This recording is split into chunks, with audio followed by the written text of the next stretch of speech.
सुनिए जी, सर्दियाँ शुरू हो गई हैं और इस बार तो सर्दी के साथ साथ बारिश भी हो रही है।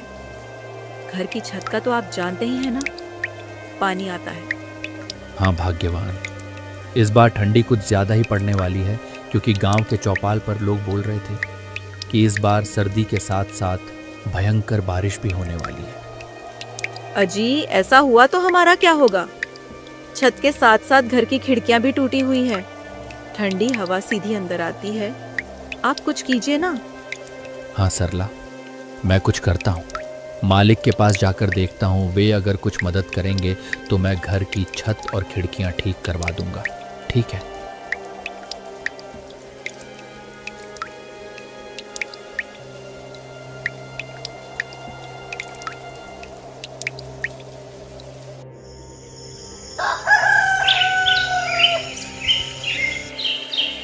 अगली सुबह लखन मालिक के घर की तरफ चल देता है। लखन का मालिक, जो स्वभाव से बहुत ही कठोर और निर्दयी था, अलाव के पास खड़ा अपने नौकरों पर चिल्ला रहा था। लखन अपने मालिक के पास जाता है और उनसे कहता है, मालिक, ठंडी का मौसम आ चुका है। कल तो हल्की हल्की बूंदाबांदी भी हो रही थी और मेरे घर की छत और खिड़कियां टूटी हैं, जिससे कि घर में पानी और हवा आती है। और अगर मैंने जल्दी से उसे ठीक नहीं करवाया तो ठंडी में हम लोगों को बहुत दिक्कत हो जाएगी। मैं और मेरी पत्नी तो किसी तरह दिन काट लेंगे, लेकिन मेरी एक छोटी सी बेटी है, वह इतनी ठंडी में उस टूटे फूटे घर में नहीं रह पाएगी। लखन की बातें सुनकर मालिक कहता है, अरे लखन, तो उसमें मैं क्या कर सकता हूँ? मालिक, आप मुझे थोड़े बहुत पैसे उधार दे देते तो मैं अपने झोपड़े की मरम्मत करवा लेता और मैं दिन रात मजदूरी करके आपका उधार चुका दूंगा। अरे तने अभी तो इतना काम भी ना करया जो मैं तने उधार दे सकूं। अभी मेरे पास पैसे कोन्या। सर्दी की वजह स्यूं सारा धंधा चौपट हो रहा है। और सुन मेरी बात, काल से काम पर मत आइए। मने तेरे बर्गे मजदूर की जरूरत कोन्या। अरे मालिक, मैं तो मदद की उम्मीद से आपके पास आया था, लेकिन आप तो उल्टा मुझसे मेरा ही रोजगार छीन रहे हो। ऐसा मत करो मालिक, मत करो। मैं कहाँ जाऊंगा? लखन के इतनी मिन्नतें करने के बाद भी उसका मालिक मणिराम उसकी एक नहीं सुनता है और बेचारा लखन वहां से दुखी मन से वापस चला आता है। लखन दिन भर जगह जगह काम ढूंढता है, लेकिन उसे कहीं भी काम नहीं मिला। सुबह से रात हो गई। सरला को बोलकर आया था कि छत का इंतजाम कर दूंगा, पर यहाँ तो नौकरी भी चली गई। घर ठीक होना तो छोड़ो, खाने तक का इंतजाम नहीं कर पाया। लखन चाय की एक दुकान के आगे बैठा यह सब सोच ही रहा था कि तभी आसमान में काले बादल छा जाते हैं और जोर जोर से बिजली कड़कने लगती है। हे भगवान, लगता है बारिश होने वाली है। मुझे तुरंत घर पहुंचना होगा, वरना सरला अकेले कैसे संभालेगी। लखन जल्दी जल्दी अपने घर की तरफ दौड़ता है। वह कुछ दूर चला ही था कि तभी जोर जोर से बारिश शुरू हो जाती है।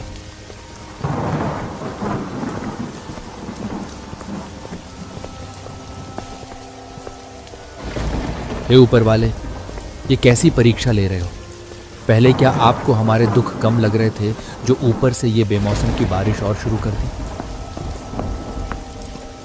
धीरे धीरे बारिश बढ़ जाती है और चारों तरफ पानी ही पानी हो गया था, मानो कोई समुद्र हो, जिससे लखन का उसमें चल पाना बहुत मुश्किल हो गया था।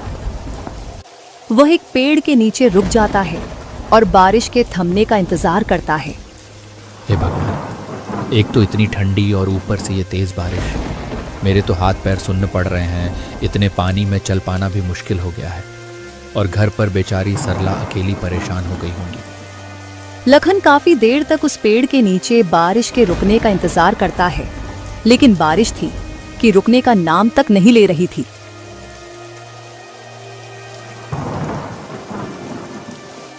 चल लखन, इस बारिश का कोई भरोसा नहीं, ये रुके या ना भी रुके।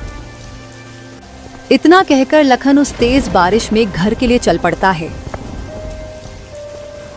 जहां तक लखन की नजर जा रही थी, सब और पानी ही पानी था। छोटी छोटी झोपड़ियां तो पानी में ढहकर बह गई थी। यह देखकर लखन को अपने घर की चिंता होने लगती है बेचारा लखन जैसे तैसे करके अपने घर तो पहुंच जाता है, लेकिन जो वह देखता है उसके होश उड़ जाते हैं, क्योंकि घर में पानी भरा हुआ था और आधी आधी दीवार तक पानी पहुंच गया था। सरला, तुम ठीक हो ना? मुन्नी ठीक है ना? हाँ, हम दोनों ठीक है। और देखो, मैंने मुन्नी को ऊंचे पलंग पर बिठा दिया है, लेकिन हमें घर का सारा पानी बाहर निकालना होगा। हाँ चलो भाग्यवान, निकालते हैं। वे दोनों बाल्टी भर भर कर घर से पानी निकालने लगते हैं, लेकिन वे जितना पानी निकाल रहे थे उतनी ही देर में उससे भी दुगुना पानी घर में भर रहा था।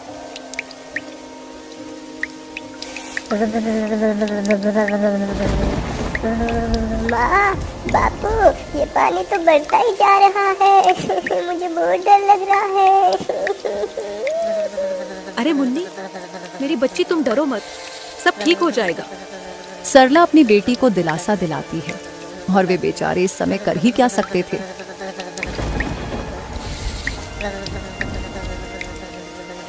रात के आखिरी पहर बारिश रुकती है। वे जैसे तैसे करके उस रात को बिताते हैं।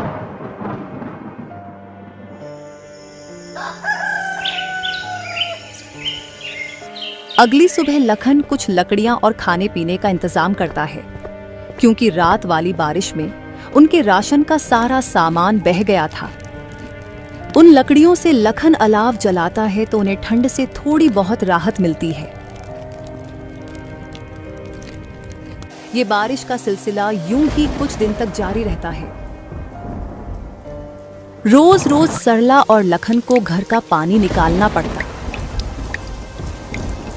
एक दिन वो सब घर के बाहर खड़े थे। अजी, ऐसे कब तक चलेगा?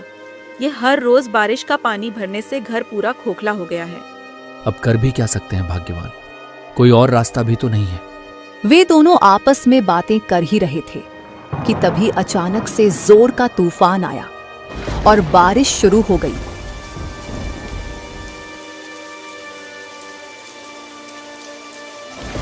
देखते ही देखते लखन का सारा घर बारिश में पूरी तरह ढह गया। हे भगवान, ये क्या हो गया? हमारी आखिरी उम्मीद भी खत्म हो गई, हमारा घर ही टूट गया। अजी, शुक्र मनाओ कि घर ही टूटा है। मुन्नी और हम दोनों बाहर ही हैं। अगर हम लोग अंदर होते तो सोचो क्या होता। हाँ भाग्यवान, तुम ठीक कह रही हो। भगवान का लाख लाख शुक्र है, कुछ अनहोनी नहीं हुई। पर अब ऐसे में हम मुन्नी को लेकर कहाँ जाएंगे? इतनी ठंड और बारिश में भीगकर हम सब बीमार हो जाएंगे। अजी, अभी तो आज रात कहीं सर छुपाने की जगह मिल जाए, वही काफी है। कल का कल देखेंगे। हाँ, वो हमारे पड़ोसी है ना, मंगतू भैया, आपके जिगरी दोस्त, उन्हीं के यहाँ चलते हैं। हाँ, तुम सही कह रही हो भाग्यवान। मंगतू हमारी मदद जरूर करेगा, दोस्ती किस काम आएगी आखिर।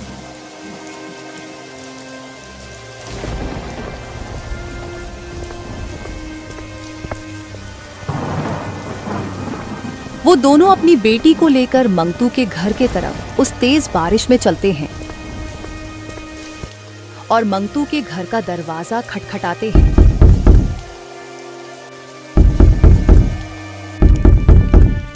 अरे भाई, इतनी तेज बारिश में इतनी रात को कौन दरवाजा बजा रहा है? अजी, बैठे बैठे बातें बना रहे हो, जाकर देखोगे तब पता चलेगा ना। भाग्यवान, तुम ज्यादा मत बोलो, चुपचाप पकौड़े बनाओ।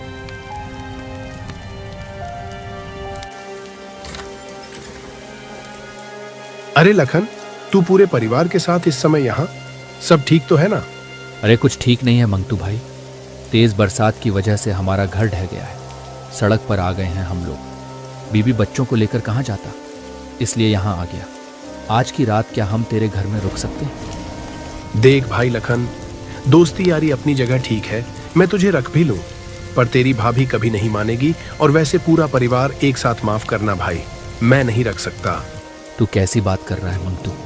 मैंने भी हमेशा तेरे अच्छे बुरे वक्त में तेरा साथ दिया है, और आज जब मुझ पर मुसीबत आई तो तू मुंह फेर रहा है। ऐसा मत कर मेरे भाई, एक ही रात की तो बात है, मेरी बच्ची बीमार हो जाएगी। सब समझता हूँ लखन, पर मैं नहीं रख सकता। अभी तुम कोई और जगह तलाश कर लो।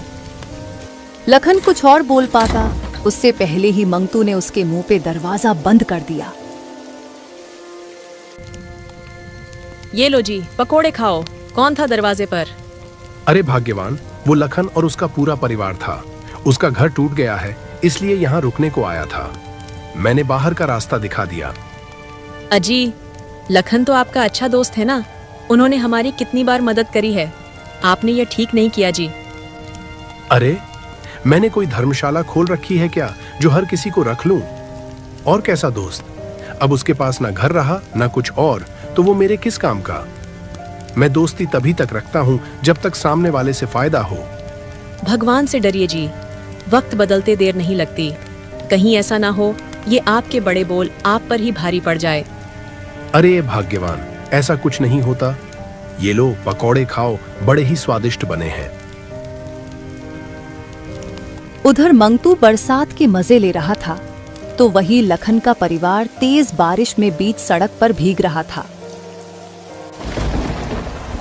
अजी, आप तो मेरा दोस्त कह के जान लुटाते थे ना, और उसने तो हमें एक रात घर में रुकने तक नहीं दिया।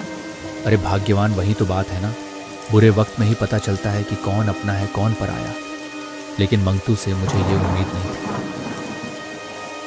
बापू, मम्मी, मुझे बहुत ठंड लग रही है। सरला मुन्नी का माथा छूकर देखती है तो वह चिल्ला पड़ी। अजी, मुन्नी को तो बहुत तेज बुखार हो गया है। ये ठंड से कांप रही है। अब हम क्या करें जी? आप कुछ कीजिए ना। मुखिया जी के घर चलकर देखते हैं। अब एक वही है जो हमारी मदद कर सकते हैं। हाँ हाँ जी, जल्दी चलो। वे तीनों जैसे तैसे मुखिया के घर पहुंचते हैं।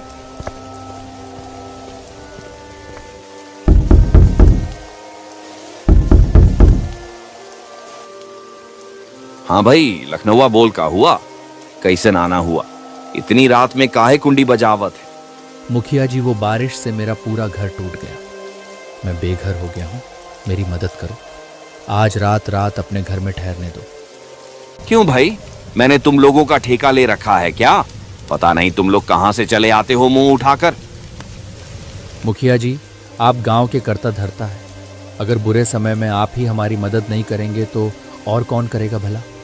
अरे मुखिया हूं तो क्या हुआ? मेरी हवेली कोई धर्मशाला थोड़ी है। अब तू यहाँ से चुपचाप जा रहा है या नौकरों से धक्के मार के निकल आऊं? मुखिया ने उनकी एक भी नहीं सुनी और उन्हें धक्के मारकर हवेली से निकलवा दिया। रात भर वो कभी किसी रिश्तेदार का तो कभी दोस्त के घर का दरवाजा खटखटाते रहे, पर किसी ने भी उनकी मदद नहीं की। थक हार कर वे बेचारे एक पेड़ के नीचे बैठ जाते हैं। आज दिखा दिया लोगों ने, कोई किसी का अपना नहीं होता। आप हिम्मत मत हारिए जी, ऊपर वाला सब देख रहा है। वह हमारी जरूर मदद करेगा। एक दिन हमारे भी जरूर दिन बदलेंगे, और जिन्होंने आज हमें आंखें दिखाई है ना, भगवान उनकी आंखें एक दिन जरूर झुकाएंगे। वे रात भर ऐसे ही बारिश में भीगते भीगते अपनी किस्मत को रोते रहे।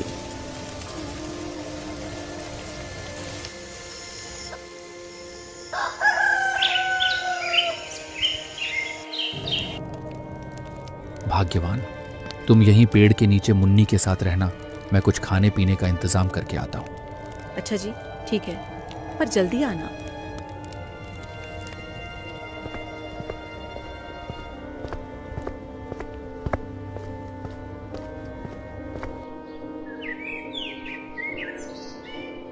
शाम होने से पहले लखन अलाव जलाने के लिए लकड़ी, खाने पीने का सामान और मुन्नी की दवाई का इंतजाम करके आ जाता है। अब बारिश भी नहीं थी तो वह लोग आराम से उस पेड़ के नीचे ही रहने लगे।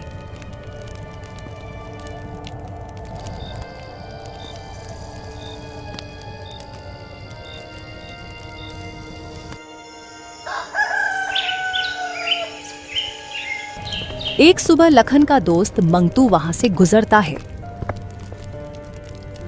अरे भाई लखन, तेरे इतने बुरे दिन आ गए जो इतनी ठंडी में ऐसे पेड़ के नीचे रहना पड़ रहा है। थू थू थू, मुझे देखकर बड़ा अफसोस हुआ। बस मंगतू भाई, वक्त वक्त की बात है। आज तुम्हारा समय है, तुम हम पर हंस लो। कभी ऊपर वाला हमारा भी समय लाएगा। अरे सड़क पर आ गए हो फिर भी इतना घमंड? ऐसा क्या हाथ लग गया तुम्हारे? चलो कोई ना, तुम ऐसे में ही खुश रहो। मंगतू उनका मजाक बनाकर चला जाता है, जिससे लखन और सरला की आंखों में आंसू आ जाते हैं। भाग्यवान, तुम इसकी बात को दिल पर मत लेना। चलो ठीक है, तुम खुद का और मुन्नी का ख्याल रखना। मैं कोई काम देख कर आता हूँ। लखन काम की तलाश में वहां से चल पड़ता है और वह गांव में बहुत जगह काम के बारे में पता करता है, लेकिन उसे कोई काम नहीं मिला। सरला और मुन्नी मेरा इंतजार कर रहे होंगे, मुझे जल्द ही वापस लौटना चाहिए।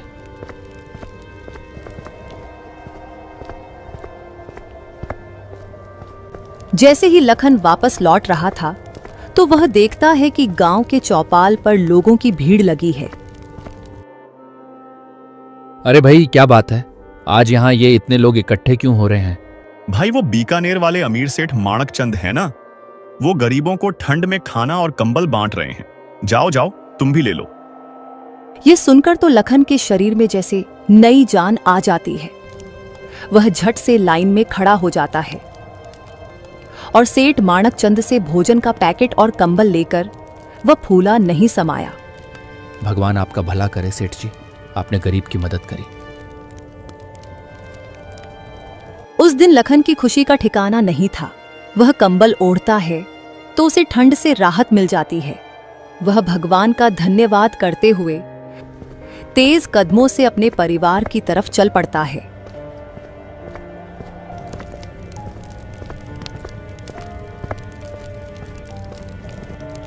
अजी, आ गए आप? और ये नया कंबल कहाँ से ले आए आज? अरे भाग्यवान, वो बीकानेर वाले अमीर सेठ माणक चंद है ना, वे गांव में जरूरतमंदों को कंबल और खाने का सामान बांट रहे थे, तो मैंने भी वहां से ले लिया। हाँ बापू, सही किया आपने। अब आपको भी ठंड नहीं लगेगी। हाँ जी, मुन्नी बिल्कुल सही कह रही है। आपको इस ठंडी में इस कंबल से कुछ तो राहत मिलेगी।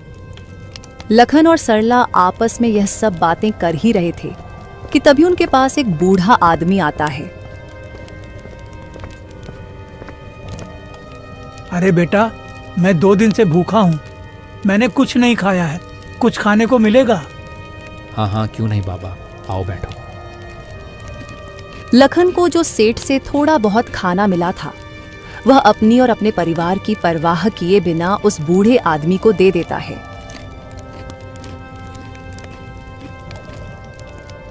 बेटा, तुम्हारा बहुत बहुत शुक्रिया जो तुमने इस सर्दी में इस गरीब को खाना दिया, वरना आजकल ऐसा कोई नहीं करता। लेकिन बेटा, मुझे ये बताओ, तुम सभी इतनी ठंडी में यहाँ सड़क किनारे क्या कर रहे हो? लखन उस बूढ़े आदमी को अपने साथ जो जो हुआ वो सारी बातें बताता है।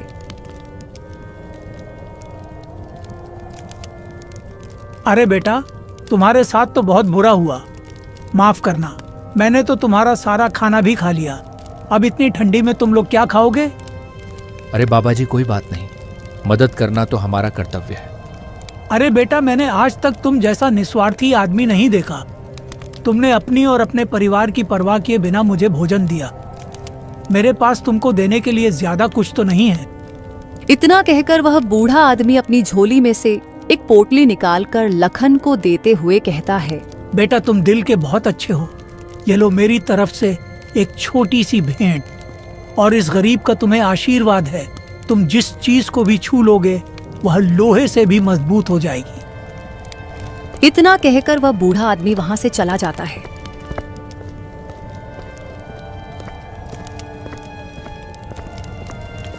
क्या लगता है भाग्यवान, क्या हो सकता है इस पोटली में?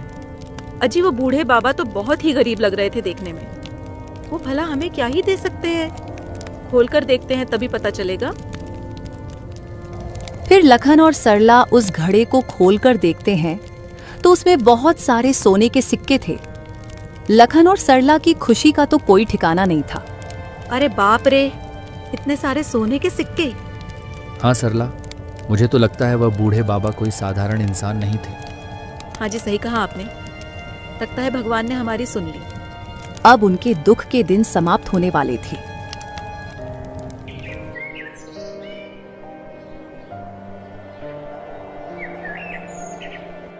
लखन उन सोने के सिक्कों को बेचकर उनसे एक बहुत अच्छा घर बना लेता है। अब उसके पास ठंड और बारिश से बचने के लिए एक अच्छा घर था और वह खुद का एक छोटा सा कारोबार शुरू करता है, जिससे गांव के कुछ गरीबों को रोजगार भी मिल जाता है।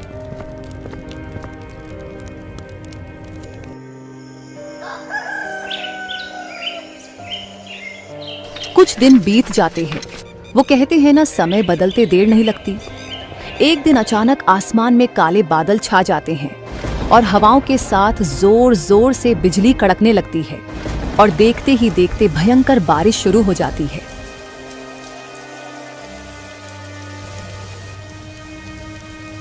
भगवान का लाख लाख शुक्र है जो अब हमारे पास इस बारिश से बचने के लिए छत है। वे तीनों आज बहुत खुश थे। वहीं दूसरी ओर गांव में हाहाकार मच गया था। चारों ओर बस पानी ही पानी नजर आ रहा था। सबके घर बारिश से टूटकर पानी में बह गए थे।